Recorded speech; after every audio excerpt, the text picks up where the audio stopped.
Direct selling industry का future क्या है, इस बिजनेस की सच्चाई क्या है, लोग इस बिजनेस के बारे में बताने से क्यों कतराते हैं, लोग इस बिजनेस में काम करना क्यों नहीं चाहते हैं, क्यों डायरेक्ट सेलिंग बिजनेस में इतनी नेगेटिविटी है, क्या है इसकी वजह। डायरेक्ट सेलिंग बिजनेस आने वाले वक्त का सबसे बड़ा बिजनेस है। क्यों?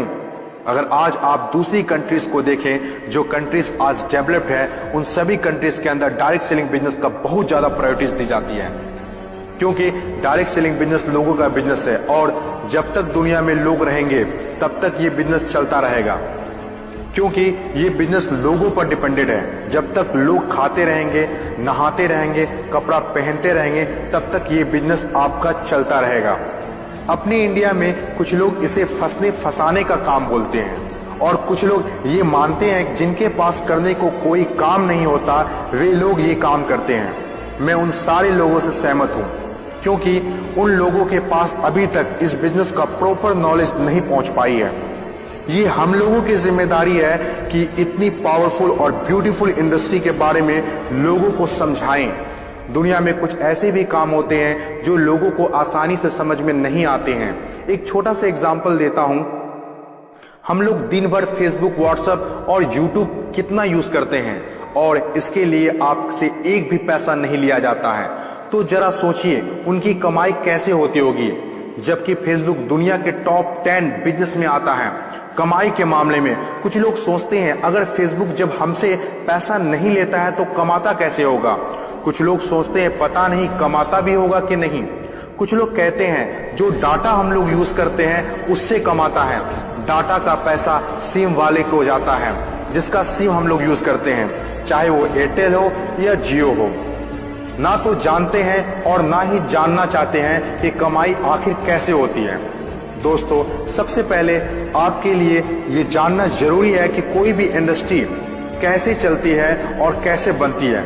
किसी भी नई इंडस्ट्री को चलने के लिए 4 फेज से गुजरना होता है। पहला जो फेज होता है वो होता है नेगेटिव फेज, और आज direct selling industry negative phase में है। ये फेज हर नई इंडस्ट्री को झेलना ही पड़ता है।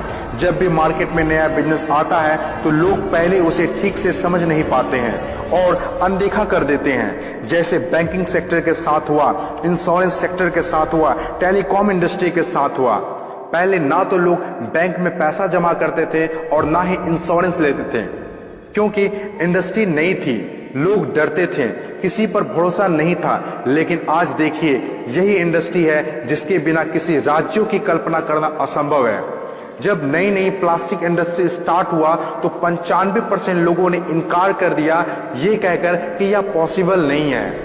लेकिन उस वक्त भी 5% लोगों को विश्वास था और आज वही 5% लोग दुनिया में आगे हैं। आज हर चीज प्लास्टिक का है, जग हो या बाल्टी, कुर्सी हो या टेबल, खिलौना हो या फ्रेम, यहाँ तक कि डोर भी अब प्लास्टिक के हैं, जो आज से 20 साल पहले किसी ने सोचा भी नहीं था।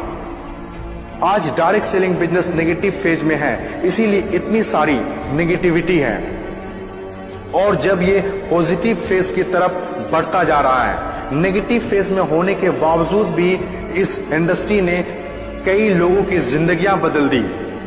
दूसरा जो किसी भी इंडस्ट्री को फेस करना होता है वो दूसरा फेज होता है पॉजिटिव फेज।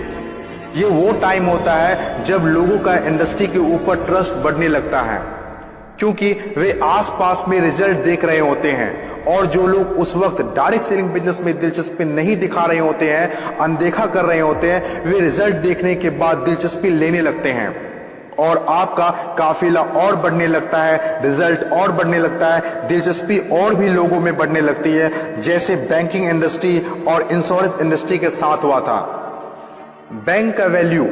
बैंकिंग इंडस्ट्री का वैल्यू तब पता चला होगा लोगों को जब किसी का पैसा घर में सुरक्षित नहीं रहा होगा। इंश्योरेंस की वैल्यू तब लोगों को पता चला होगा जब किसी के एक्सीडेंट होने के बाद उसके घर वाले को पैसा मिला होगा। तीसरी जो किसी भी इंडस्ट्री का फेज होता है वो होता है ग्रोथ फेज। जब एक बार लोगों को इंडस्ट्री पर भरोसा होने लगता है तो उनकी ग्रोथ बहुत तेजी से होने लगती है, क्योंकि ऐसे फेज में लोगों को ज्यादा समझाने की जरूरत नहीं होती है। और जब तक कोई कंपनी ग्रोथ फेज में नहीं आती है तब तक लोग उसके साथ जुड़ना पसंद नहीं करते हैं और जैसे कंपनी ग्रोथ फेज में एंटर करती है तो लोग उसके साथ ऑटोमेटिक जुड़ना और काम करना स्टार्ट कर देते हैं। चौथी और आखिरी फेज, हर इंडस्ट्री को इससे गुजरना ही होता है, कंपटीशन फेज।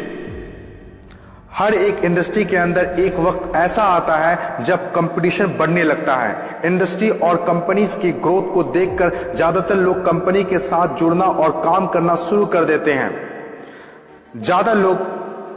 ज्यादातर लोग ज्यादा प्रॉफिट के चक्कर में कंपटीशन होने लगता है, फिर चाहे कोई सेक्टर हो, बैंकिंग सेक्टर हो, टेलीकॉम सेक्टर हो या ऑनलाइन शॉपिंग हो। आज के टाइम पर हर सेक्टर में हाई लेवल कंपटीशन है। ये टाइम हम सब के लिए बेस्ट टाइम है इस इंडस्ट्री को जानने के लिए, समझने के लिए और इसे करने के लिए।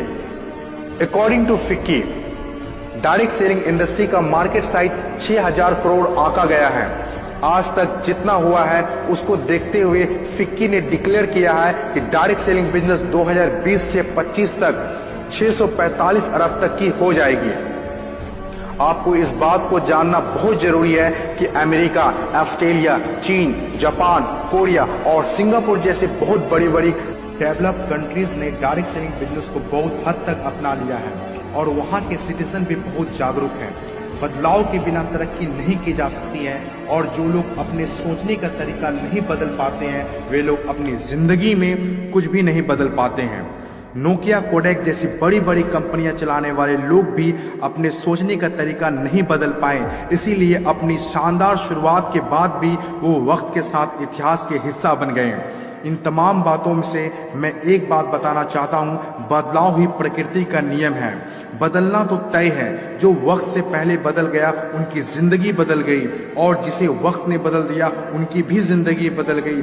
फर्क साफ है, अगर वक्त के साथ बदल गए तो ठीक, वरना वक्त ने बदला तो बहुत तकलीफ होगी।